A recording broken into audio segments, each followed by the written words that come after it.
नीचे से बाढ़ चलती है, ऊपर से वो ट्रॉली में बैठते हैं, ऊपर से बरसात गिरती है, और ये बहुत थ्रिल का बात है जो मेरे को बहुत आनंद आता है। मेरे जो साथीदार होते हैं, हमारे जो अधिकारी लोग हैं, वो हमको बहुत प्रोत्साहन देते हैं, इसलिए और मजा आता है। I have attended so many trainings under HP like SWDS, HIMOS, etc. These trainings are very much useful to improve our skills. I am very much confident while processing validation of gauging data being collected at our gauging sites. I have undergone field trainings also. In the field trainings, I have learned about hydrological instruments like current meters, staff gauges, navigational equipment like boats, engines, etc. I have to motivate my people to get more and more detailed knowledge, improved knowledge with the equipments and the things which have been made available under hydrology project. If that is being done, then definitely I am confident that by this particular help of up-to-date knowledge as well as modern technology, we will be definitely in position to give much more knowledge regarding groundwater assessment. Arriving at viable and optimal plans and designs for any water resources development project is very important, as it involves huge investments and may have long-term environmental, safety and other implications. Setting up the HIS infrastructure has already resulted in substantial benefits for data users. Government departments, such as the irrigation departments, are now much better placed to make more precise and reliable calculations for planning and designing their projects. Because of the limited information we had, we could not optimize project planning, whether we underestimate the benefits or overestimate the benefits. Sometimes the same thing happens with the costs of the project also.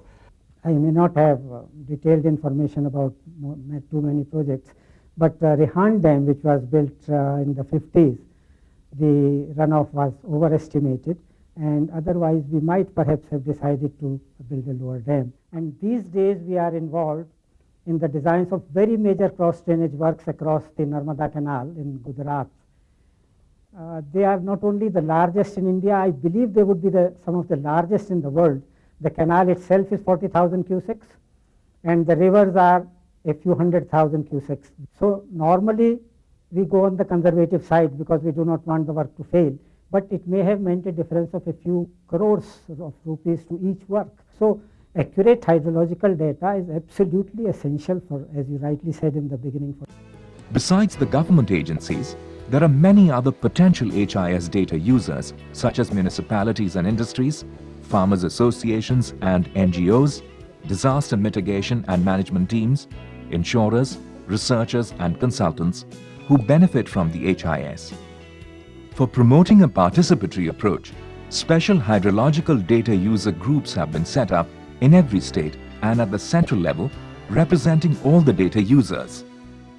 पाण्याचा तुटवडा तरी सुद्धा जाणवत होता, म्हणून आम्ही भूजल खातं, पाटबंधारे खातं आणि पाण्याशी संबंधित असलेले सर्व तांत्रिक आणि याची माहिती शासकीय अधिकाऱ्यांच्या मार्फत मिळवण्याचा प्रयत्न केला. त्यांनी तो आम्हाला दिला आणि भूजल खातं आणि जीएसडी आणि इरिगेशन खातं यांनी पण आम्हाला त्या कामामध्ये मदत केली आणि त्यांच्याही सहकार्याने ही प्रगती झालेली आपल्याला दिसून येईल.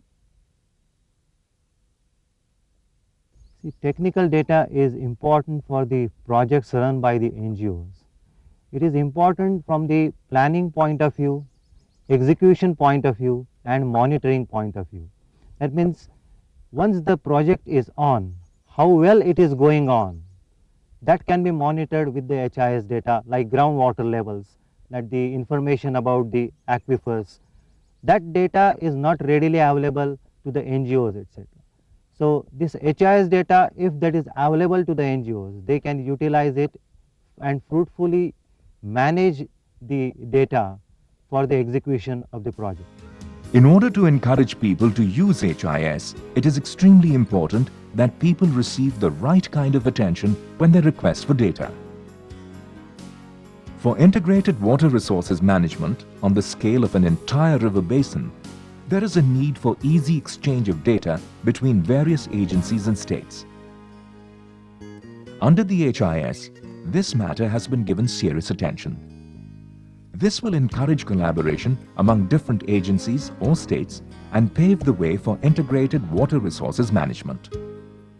Unless we have the uniform pattern of observation, uniform pattern of processing, as well as uniform pattern of storage, the exchange was not able to take place. Now with this project, the exchange of data can take place very openly, and the system will become more and more transparent.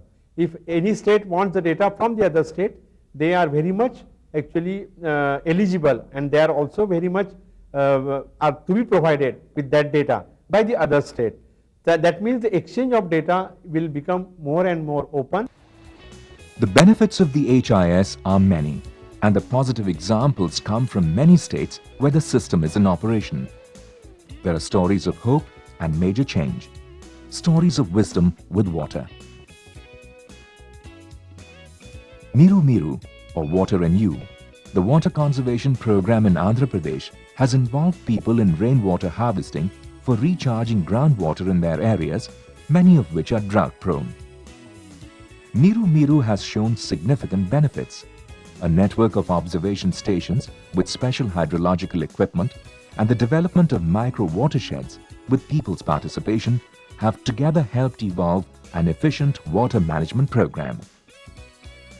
In other states also, such as Maharashtra and Madhya Pradesh, programs have been carried out demonstrating that the HIS is indeed crucial for integrated water resources management and conservation. The hydrological information system is indeed very important because it contains validated and reliable data, including the information needed for both developing the resource and managing it. HIS is perhaps at this stage one of the best tools that the nation can afford to have, if it is interested in the development of the water resources as a whole. The most crucial elements for the success of the HIS are the people who contribute to it. Highly dedicated and disciplined staff is a must for running the HIS smoothly. Therefore, everybody working with the HIS needs to realize how important his job is. No job is too little or too big.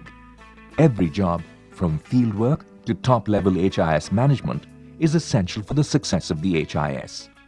When we are going to the village, ask the village panchayat and all the members, conduct the meeting themselves and ask them why we have come, and let them know what is the departmental or the state government or the government participant in this regards, and let have a trust on them, take into confidence with them, and then they will be very eager to help in all the matter, and the work will be very, very easier, and it is a very exchange of thoughts between their traditional wisdom and our knowledge come together. Anything can be happen in the world, and there is no impossible anything in the world. I would appeal to all the organizations involved in the water resource development that they should be extremely careful and concerned with the data that they are collecting, with the data they are collating, with the data they are processing, and finally coming out with the processed data. The development of a comprehensive HIS in the 9 peninsular states, which is responsive to the needs of the planners, designers, managers, researchers, and other water user groups, will bring in a new phase in water resources development and management in the country. Personally, I feel that the implementation of this hydrology project has been very encouraging. And also I know that 9 states who are participating in this project, they are also feeling the same way. So I would feel, rather it is necessary to cover remaining states under this project, so that the whole country is benefited by this project.